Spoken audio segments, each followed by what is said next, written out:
Get ready for dictation.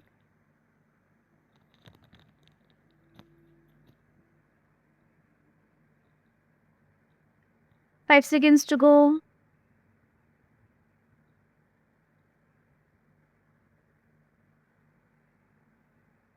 Start. Mr.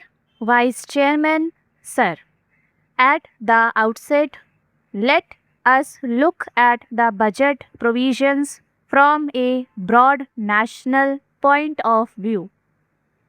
The honorable members on both sides of the House have touched on very important issues regarding our national economy, and I express my sincere gratitude to them for participating in this discussion and making such valuable suggestions. The views that they have expressed are not due to any political consideration but are genuinely in the national interest. If we go through the budget speech in detail, it becomes absolutely clear that national growth and social justice are our basic aims. This is the main thrust of the present budget that we have prepared for the country. As this is the last year of the current 5 year plan, the honorable members will naturally be trying to find whether we have been able to achieve our set plan targets. For this purpose, I am extremely happy to draw the attention of the House to the fact that we have been able to exceed the financial provisions in almost every sector. In fact, it is our first time that we are going to achieve 130% of the target in this particular financial sector. Therefore, no ministry can validly say that sufficient funds were not available or that they could not achieve the target set for themselves due to financial constraints.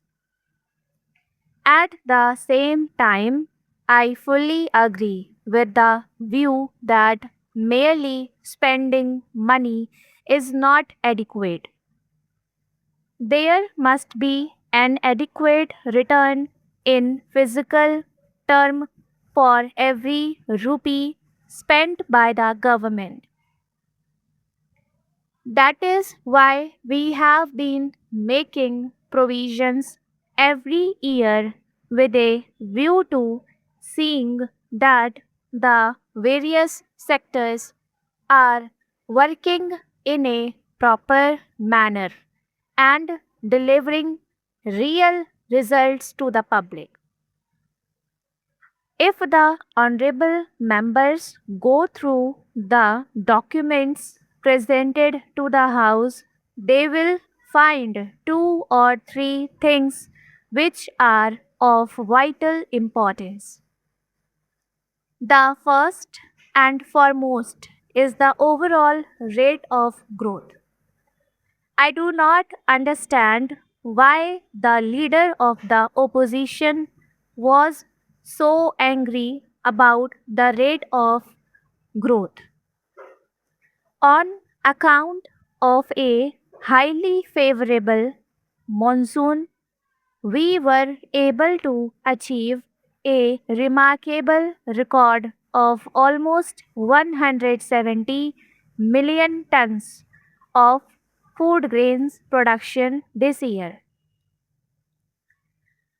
I am sure we will be able to achieve even more.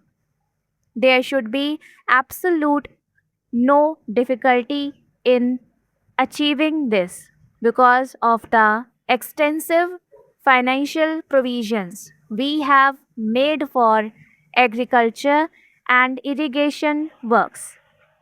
We must ensure that this critical sector is looked at with a positive mindset. Furthermore, we must understand that the development of infrastructure is closely linked to our agricultural success. When we look at the allocation made for rural development, it becomes evident that the government is fully committed to improving the standard of living in our villages. The honorable members must realize that without the upliftment of the rural population, we cannot achieve true national growth.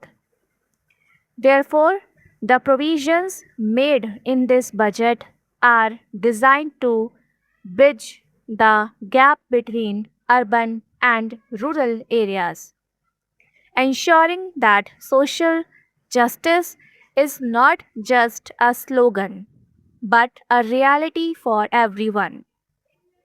I conclude by requesting all members to support these measures.